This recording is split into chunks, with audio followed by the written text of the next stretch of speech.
Hello everyone, welcome to M K academy number 1। I hope friends आप सब अच्छे होंगे, मस्त होंगे। तो फ्रेंड्स आज मैं लाई हूँ आप लोगों के लिए मैथ पेडागोजी, जो कि 2 नंबर यहाँ से पक्के हो जाएंगे आपको। तो चलिए फ्रेंड्स 2 मिनट में 2 नंबर पक्के कर लीजिए। तो सबसे पहले पढ़ते हैं आगमन विधि।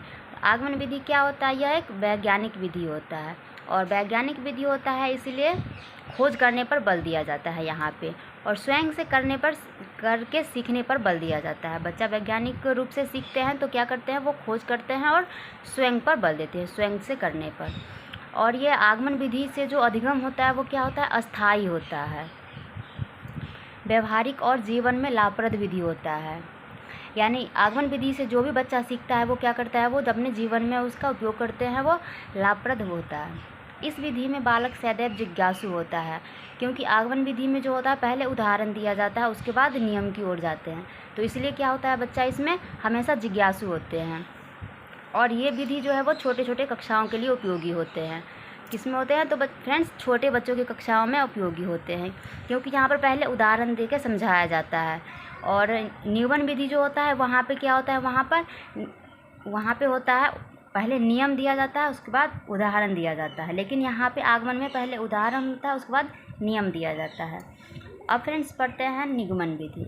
तो चलिए फ्रेंड्स, निगमन विधि में होता है जैसे आप आगमन विधि पढ़े हैं उसका विपरीत हो जाता है, जो भी पढ़े हैं उसका बिल्कुल विपरीत हो जाता है। इस विधि में पहले क्या होता है, पहले परिभाषा, सूत्र एवं निर्देश को बता दिया जाता है, उसके बाद उसे सिद्ध किया जाता है। लेकिन आगमन विधि में क्या हुआ था, आगमन विधि में हुआ था कि पहले उदाहरण दिया गया था, लेकिन यहाँ पर पहले परिभाषा या सूत्र दिया जाता है, उसके बाद उसे देखिए इसमें नियम से उदाहरण की ओर चलते हैं। देखिए फ्रेंड्स, इसमें नियम से उदाहरण की ओर चलते हैं, बिल्कुल आगमन विधि का विपरीत हो गया। या फिर आप कह सकते हैं सामान्य से विशेष की ओर चलते हैं। और निगमन आगमन विधि में क्या होता है, विशेष से सामान्य की ओर होता है, सूक्ष्म से स्थूल की ओर किस में जाते हैं, निगमन विधि में जाते हैं। और इसी का उल्टा आप कर दीजिएगा तो क्या हो जाएगा, आगमन विधि हो जाएगा। इसका उल्टा कर देने पर क्या होगा, आगमन विधि हो जाएगा, और आगमन विधि का उल्टा करने पर निगमन विधि हो जाएगा।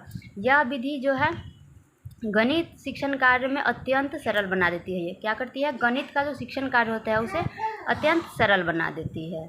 और आगे देखते हैं फ्रेंड्स, यह अमनोवैज्ञानिक विधि होता है, क्योंकि इसमें छात्र नियमों का खोज स्वयं नहीं करते हैं, क्योंकि यहाँ पे क्या होता है, उन्हें याद करना होता है, उन्हें रटना होता है, जो भी किताब में दिया हुआ रहता है उसे रटना होता है। और यह अस्थायी अधिगम होता है। लेकिन आगमन विधि का जो होता है वो अस्थायी होता है, और उसका विपरीत निगमन विधि में क्या होता है, अधिगम अस्थायी होता है। तो फ्रेंड्स आगमन और निगमन विधि आपको मैं आज बताई हूँ, और 2 मिनट में पक्का यहाँ से 2 नंबर के पूछे जाएंगे। फ्रेंड्स वीडियो अच्छी लगी होगी तो प्लीज़ वीडियो को लाइक एंड चैनल को सब्सक्राइब करके जाइएगा। फ्रेंड्स फिर मिलूंगे नेक्स्ट वीडियो में। Bye bye.